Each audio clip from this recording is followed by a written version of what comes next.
અધ્યાપક તરીકે નરોત્તમભાઈ આપે જે વર્ષો કામ કર્યું એ વખતે પણ બધા વિદ્યાર્થીઓને લઈને ફરતા રહેવાનું, બહુ જ ફેરા પ્રવૃત્તિઓ. મેં મારો પહેલું પ્રવાસ પુસ્તક ચાલો પ્રવાસે મારા વિદ્યાર્થીઓને અર્પણ કર્યું છે અને વિદ્યાર્થીઓ ભેગું જ પ્રવાસ મેં કર્યો છે એમ. હા, એને પ્રાઇઝ સારો આવકાર પણ મળેલો. તો આજે પણ એ બધા વિદ્યાર્થીઓ યાદ કરે છે કે અમે સાહેબના ભેગા પ્રવાસ કરવા ગયેલા. તરવાનો શોખ હતો, દરિયામાં નાહવા પડીએ, ન આવડતું હોય એને દરિયામાં તરતા શીખડાવીએ. 2-5 કિલોમીટર જવું એ હવે રમત વાત હતી એમ. એટલે મને એમ લાગે છે કે ઇતિહાસ, પુરાતત્વ, સાહિત્ય, ધર્મ, સંસ્કૃતિ એ સૌરાષ્ટ્રમાં એવા ગૂંથાઈ ગયા છે, આમ લોકવરણ સાથે ઓતપ્રોત થઈ ગયા છે. એટલે સૌરાષ્ટ્ર એક યુનિક છે, આમાં અલગ છે. જેમ પૂર્ણિયા જિલ્લો છે બંગાળમાં, એમ અહીંયા સૌરાષ્ટ્ર અલગ છે. કચ્છ પણ અલગ છે, કચ્છની સંસ્કૃતિ પણ અલગ છે. ભરત ગૂંથણ, ઘરના ઠામ વાસણ તમે જુઓ, ઘરની કાંધી જુઓ, એમાં ઓલી વીંટી આમ પહેરી હોય તો વીંટી આમ કરીને આમાં મારતી એમાંથી ડિઝાઇન બનાવે. જાંબુડું ગામ છે અહીંયા, તો ગામના એક ખાણમાંથી અભરક નીકળે છે, તો એ ગાળ કરે ત્યારે અભરક ભેગું નાખે અને અભરક નહીં ઓલું કરે તો સવારના પૂરમાં સૂરજ ઉગતો હોય તો આખું ગામ જળાળ થતું હોય. તો લોકવરણ પાસે કલાની દ્રષ્ટિ પૂરતી છે. એક એફી કરીને એક ગ્રીક લેડી આવેલી, અમારા પોરબંદર 6 વર્ષથી રોકાયેલી, અને એની આપણા રબારી કુટુંબના ગારવાળા ઘર લીપણ અને એની તુલના કરી છે, એની અભ્યાસ કર્યો છે એનો. હા, એક સારા સોસ્તક કરીને બાઈ આવેલી, એ જર્મન હતી.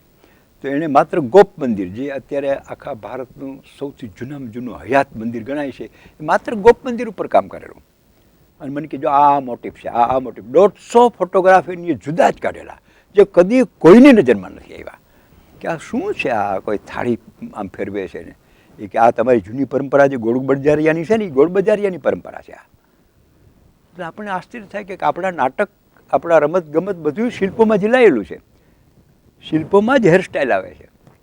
મોઢેરામાં બચ્યા છે કે આ બાજુ જો તમે જાઓ મોઢેરાના મંદિરમાં, તો આ બાજુ ડિલિવરી આવી રહી છે, એનું એક શિલ્પ છે. રીસર પગ આમ છે ને બાળક જન્મી રહ્યું છે, અને આમ કરીને પૂરું આવો ત્યારે અહીંયાથી સ્મશાન યાત્રા નીકળી રહી છે. તો તમે જુઓ કે 1000 વર્ષનું સમાજ જીવન એના નરથરમાં આવી ગયું છે. આવી રીતે લગભગ 100 ઉપરાંતના મંદિરોમાં નરથર આપણને મળે છે. કોઈ 700 વર્ષ જૂનો, કોઈ 800 વર્ષ જૂનો, કોઈ 1000 વર્ષ જૂનો. વાહ! હવે આ સોશિયોલોજીના માણસો જો અભ્યાસ કરે તો એને એમ લાગે કે આપણે આ કરવું જોઈએ. રૂક્ષ્મણી મંદિરમાં, મ્યાણીના ઉપલા મંદિરમાં આમ શિલ્પ જુઓ તો મજા આવી જાય. ઓલી નાઈને નીકળી છે ને વાળ વળાવે છે, તો વાળ વળાવે છે તે વાળનું ટીપું પડે છે, એવી ગોરી છે કે વાળનું ટીપું મોતી હોય એવું લાગે છે, એનું પ્રતિબિંબ પડે છે. એટલે ઓલા હંસને એમ છે કે આ મોતી છે એટલે એને ચૂગવા જાય છે, એવું છે. અદ્ભુત કલાત્મકતા છે. આપણી શ્રીનાથજીની પ્રતિમા કેવી અદ્ભુત છે, પણ કોઈએ શ્રીનાથજીની પ્રતિમાનો એ અભ્યાસ જ નથી કર્યો. પણ જોયો તો શ્રીનાથજીની પ્રતિભા આખા ભારતમાં યુનિક છે. આમ ઊભા છે શ્રીનાથજી બાબા ગોવર્ધનના, પણ એના આવરણ કાઢી નાખો તો એ ખરેખર એક મૂર્તિ છે, પ્રતિમા છે. એને પરિકર પણ છે, પરિકરમાં પણ શિલ્પો છે. આપણે એમ લાગે કે આ કેવી મૂર્તિ બનાવી છે. એટલે આપણું જીવન દર્શન અને આપણું સ્થાપત્ય, આપણું જીવન દર્શન ને આપણી મૂર્તિકલા અલગ નથી, એ જ એમાં પ્રતિબિંબિત થયા છે. જૈન પરંપરા, બૌદ્ધ પરંપરા, નાથ, રવિ ભાણથી માંડીને ગંગા સતી, આદાના ભજન જુઓ તમે, મને એમ લાગે છે કે એક જન્મ તો ઓછો પડે. પણ નરોત્તમભાઈ આ ફરતા ગયા એમ અભ્યાસ થતો ગયો? એમ બસ થતો ગયો. અને પાછી મારી ટેવે હતી કે હું દરેક દિવસની ડાયરી લખતો એમ. હા, પછી જ્યાં લાગે કે આ મન ત્યાં ફરી વાર પણ હું જતો. તો મારી જે એક અધ્યાપકની ડાયરી પ્રસિદ્ધ થઈ રહી છે, એમાં મૂળ આ જ છે કે કેને હું મળ્યો, કેની કેમ ગઝલ ગાઈ, કે કેમ ભજન રજૂ કર્યું, કે કેમ કીર્તન થયું, એની જ ઘટનાઓ છે. એટલે એમાં શિલ્પ પણ છે, સ્થાપત્ય પણ છે, મંદિર, મૂર્તિ, કવિતા, પ્રકૃતિ સૌંદર્ય. એટલે આપણે ફરીએ છીએ ત્યારે સતત હેપનિંગ છે, વિસ્મય આપણને વિદ્યા તરફ દોરી જાય છે. એટલે શિક્ષકનો કોઈ મહાન ગુણ હોય તો એ એકમાત્ર વિસ્મય છે પહેલો, કે શિક્ષક જો વિસ્મય વિનાનો હોય તો શિક્ષક ન બની શકે. સાચું છે. એને વિસ્મય થવું જોઈએ, આમ આમ આમ આમ. અને કોલેજમાં ભણાવતા ફરવાનું થયું, અભ્યાસ કરવાનું થયું, પછી પ્રિન્સિપાલશીપ પણ. છેલ્લા વર્ષો એ અમારા મિત્ર હતા સિતાંશુ જયશ્રીચંદ્ર, એ ત્યાં સૌરાષ્ટ્ર યુનિવર્સિટીમાં વાઇસ ચાન્સેલર હતા. અને અમારે રાષ્ટ્રીય શાળામાં એક કોલેજ શરૂ થઈ, એ પણ અમારા વડીલ મિત્ર હતા લાભુભાઈ ને જયંતભાઈ કુંડલિયા. તો એણે એમ નક્કી કર્યું કે આપણે રાષ્ટ્રીય શાળામાં બેસીએ છીએ એટલે આપણે કમસે કમ પ્રોફેસરોને તો ખાદી પહેરાવીએ છીએ. પહેલાં તો એમ નક્કી કર્યું હતું કે જેને ભણવું હોય એ ખાદી પહેરીને જ આવે. એટલે સૌથી પહેલાં પ્રિન્સિપાલ તરીકે ખાદીધારી પ્રિન્સિપાલ જોઈએ. એટલે આપણે આ એક પાત્ર હતા આપણે. એટલે સિતાંશુએ કીધું કે પલાણ ખાદીધારી. એટલે મારી પસંદગી થઈ. એટલે મેં કીધું વિદ્યાર્થીઓને ડ્રેસ ખાદીનો જ જોઈએ એમ મારો આગ્રહ છે, પણ નહીતર પ્રાધ્યાપક ગણ અને કર્મચારી ગણ માટે તો આપણે ખાદી રાખીએ છીએ. એ પણ ફલીફૂટ ન થયું. પણ એ બાને હું પ્રિન્સિપાલ બહેનો ખાદીજાન હોવાથી ખાદી. અને એ શિફ્ટ કેવું હતું? કારણ કે પોરબંદરમાં ઉછેર, ત્યાં અધ્યાપક, આ રખડપટ્ટીનો એક સરસ મજાનો માહોલ, અને અચાનક કારણ કે આચાર્ય થવું એટલે પાછું વ્યવસ્થાપન. હા, એ બધું પ્રશ્ન હતો. પણ અકસ્માતે લાભુભાઈ જેને ગુરુ બધા કહે છે એ બહુ સહાયમાં હતા, એટલે વહીવટ બધો એમણે જ સંભાળેલો. એ કે ત્યાં સહી કરી દેતો. એટલે મેં એને કીધેલું કે હું શિક્ષણનું કામ કરીશ. આ સિતાંશુ મારો મિત્ર, અને હું આપણા નાટકકાર ભરતભાઈ યાજ્ઞિકના ઘરમાં રહેતો. એટલે એ બે જણા રેણુકાબેન ને રાજુ ને આ ત્રણેય નાટકના જીવ, આપણે પણ અડધા નાટકના જીવ. એટલે એમની સાથે બરાબર ગોઠી ગયેલું ત્યાં સૌરાષ્ટ્ર કલામાં, એમાં પ્રેમાલયમાં હું રહેતો. અને સિતાંશુ પાછા હતા અહીંયા. એટલે સાંજે તો હું ને સિતાંશુ ભેળા જોઈએ એમ જલસા કરતા. કુટુંબ પોરબંદર? હા, કુટુંબ પોરબંદર હતું. છોકરાઓ, મોટો છોકરો ત્યાં પોલિટેકનિકમાં ભણતો હતો, અને મારા મિસિસ ત્યાં હાયર સેકન્ડરીમાં સર્વિસ કરતા હતા. એટલે આમ કુટુંબ તો ત્યાં જ, કારણ કે ઘરના મકાન બાપદાદાનું બધું ત્યાં જ હતું. એટલે રાજકોટ તો આવ્યો તો એ તો હું શનિ રવિ ઘરે વહી જ જતો. ભાયાવદરમાંની સર્વિસ મળી હતી ત્યારે તો ટ્રેન ચાલતી નરોગેજ. એટલે સવારના પોરમાં ત્યાંથી ટ્રેનમાં બેસું તો 8 વાગે અહીંયા ઉતરી જાઉં ભાયાવદર. ભાયાવદરથી કોલેજ 12:30 પૂરી થાય ત્યારે બરાબર 1 વાગે મને પાછી પોરબંદરની ટ્રેન મળે, એટલે 2:30 વાગે હું ઘરે પહોંચી ગયો હું. એમાં વાંચન પણ ખૂબ થયું છે. દરેક સ્ટેશને એક કવિ મળ્યો છે. પાનેલીના સ્ટેશન માસ્તર તરીકે તો આપણા પ્રસિદ્ધ વાર્તાકાર જનક ત્રિવેદી હતા.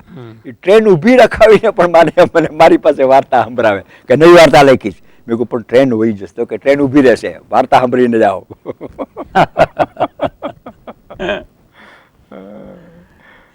એટલે મને એમ લાગે છે આ વાત ઉપરથી નરોત્તમભાઈ કે નોકરી કે એવું કરવાને બદલે જીવવાનું જ પલાણે ભરચક પસંદ કર્યું. બરાબર છે.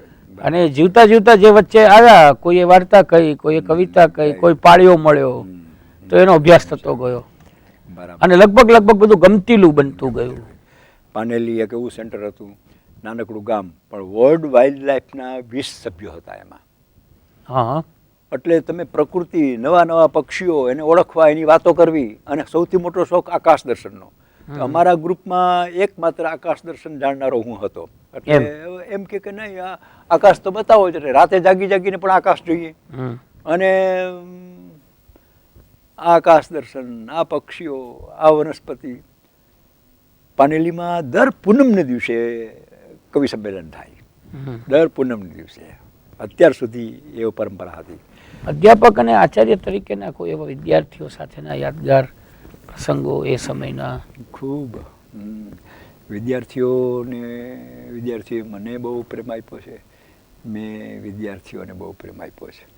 આજે પણ મોટા ઘરની ગૃહિણી મારી વિદ્યાર્થીની હોય તો એ ગમે એમ કરીને ગાડી ઊભી રાખીને કે ગામમાં હું છું એમ ખબર પડે તો આવીને ભેટા વિના રહી નથી.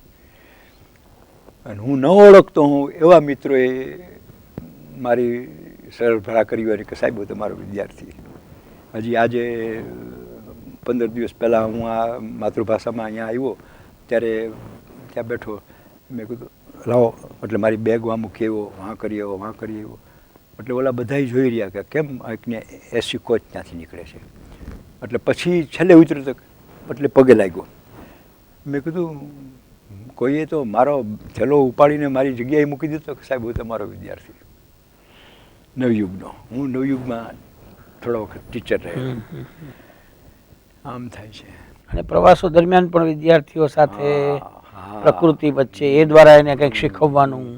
હું વિદ્યાર્થીઓને બહુ કહેતો કે ખાદી તો પહેરો જ, એક જોડી ખાદીની રાખો જ, નહીં તો એક રૂમાલ તો રાખો જ ખાદીનો.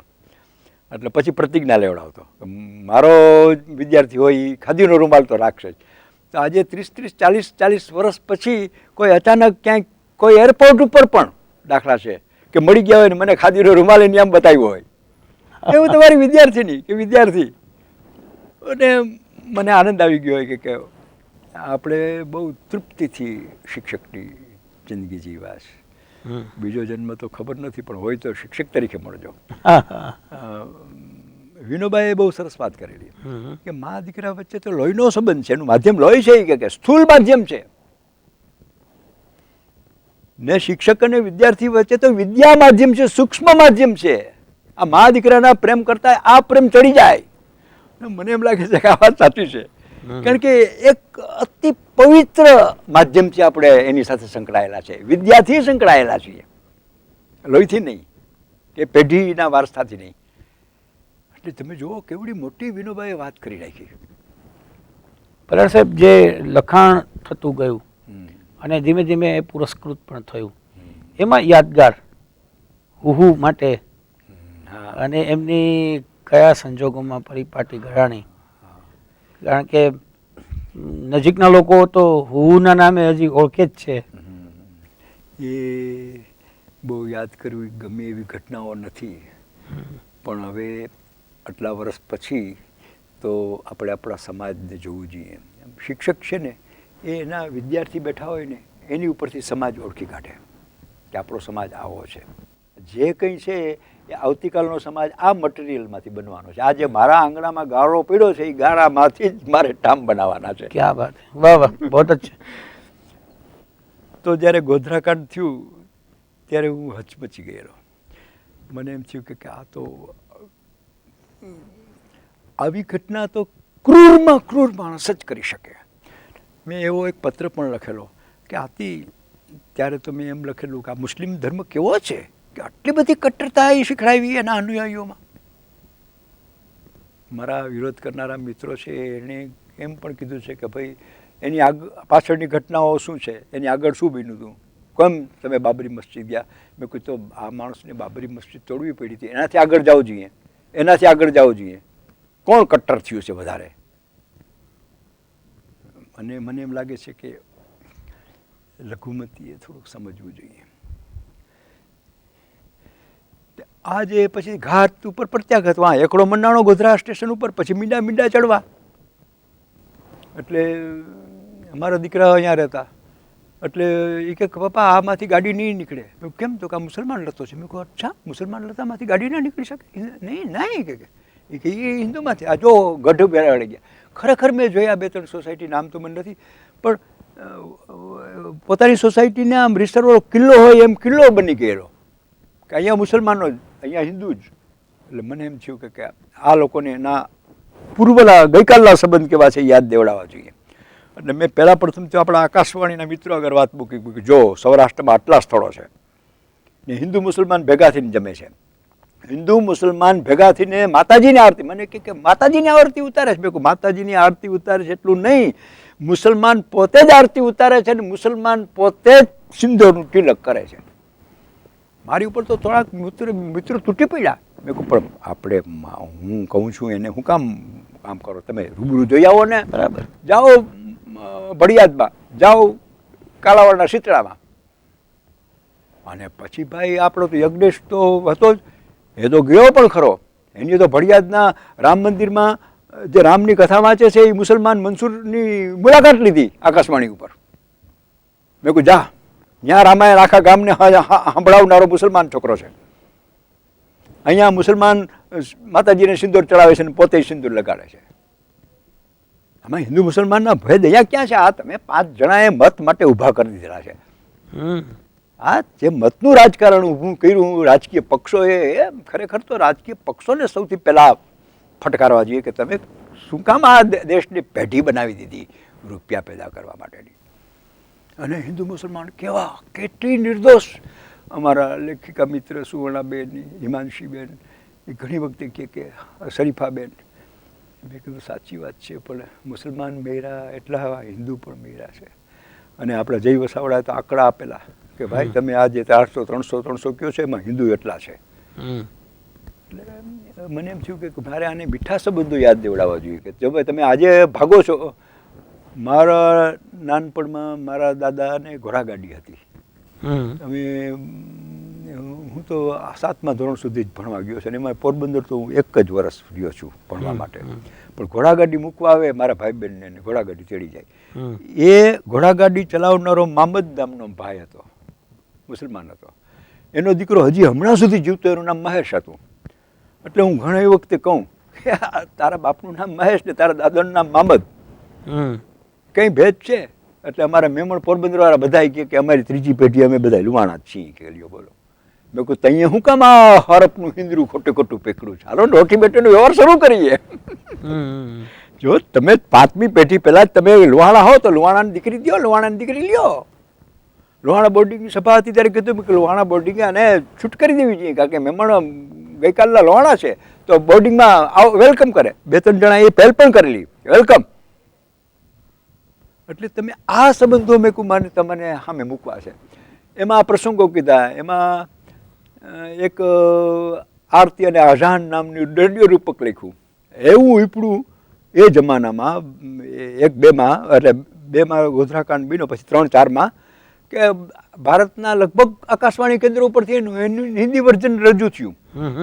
અમને રાષ્ટ્રીય પુરસ્કાર મળ્યો.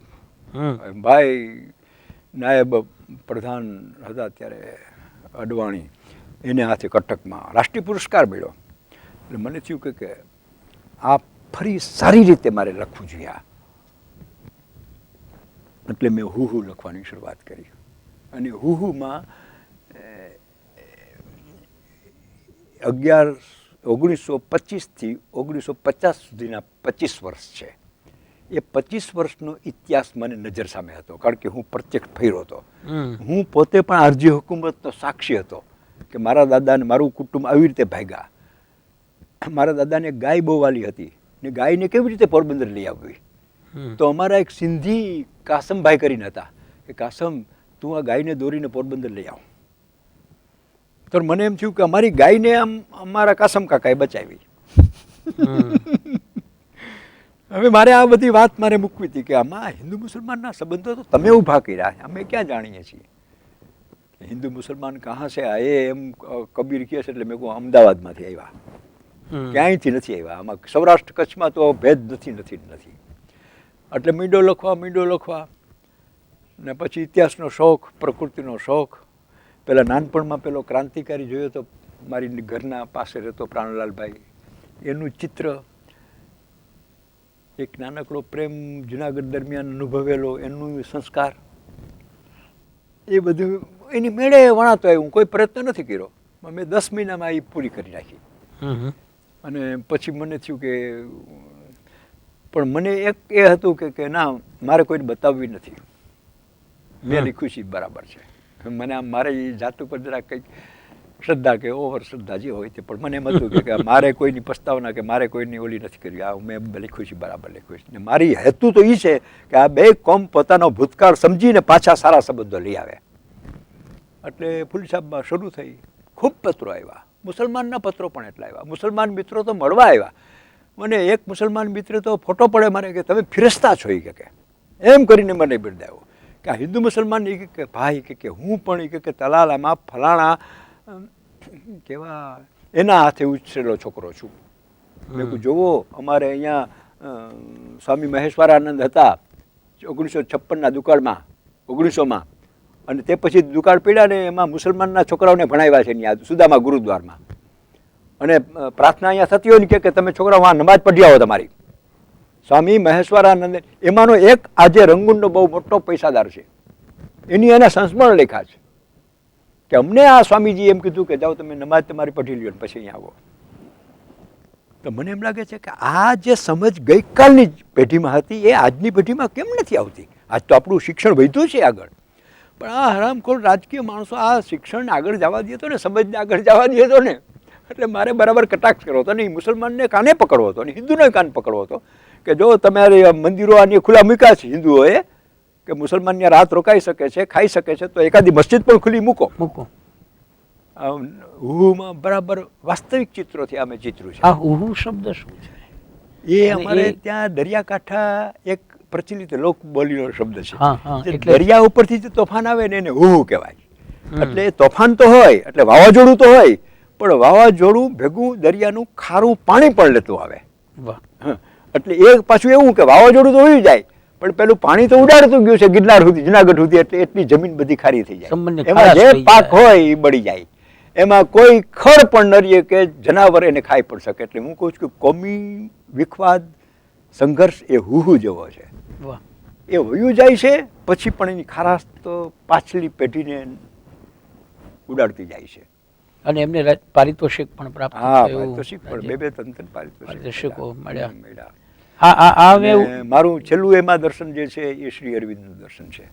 શ્રી અરવિંદે એમ કહેલું કે શ્રી આદ્ય શંકરાચાર્યજી હોય કે મોહમ્મદ પૈગંબર હોય, એ મનુષ્ય શરીરમાં છે, અને જે મનુષ્ય શરીરની મર્યાદાઓ છે એ એમના ધર્મ પ્રવર્તનમાં પણ રહેલી છે. તો જો મનુષ્ય ધર્મ જ્ઞાતિ મુક્ત, જાતિ મુક્ત, હું હિન્દુ, હું એશિયન અને તું યુરોપિયન, એવા એ પણ મુક્ત, રાષ્ટ્રીયતાથી પણ મુક્ત અને ધર્મથી પણ મુક્ત. એટલે અલક નામની એક નાગર કન્યા છે, એને મેં પ્રેમમાં પાડી છે. તો એનો પગ એક કપાઈ ગયો છે, અને એ સરાડિયા જ્યારે ભાગલા પડ્યા ત્યારે સરાડિયા 14,000 નિરાશિતો ઉતરેલા, એમાં એ ઉતરે છે અને નીચે પડી જાય છે. એટલે મારે એમ કેવું છે કે આનો ટાટિયો જે કપાઈ ગયો છે ને, આ ભારત માતા છે, એને ભાગલા પાડ્યો છે. પાકિસ્તાન આપણે જુદું કર્યું, એના અલગનો એક ટાટિયો કપાઈ ગયો છે, અને ત્યાં લોઢાનો ટાટિયો ચડાવ્યો છે. એ આ મારા બેટા અંગ્રેજ છે, આપણી પાસે કરી ગયા. એટલે એ લઈને એટલે મારે એક ભાગલા પીડા એને આમ શું કહેવાય, વિઝ્યુલાઇઝ કરવું હતું આમ.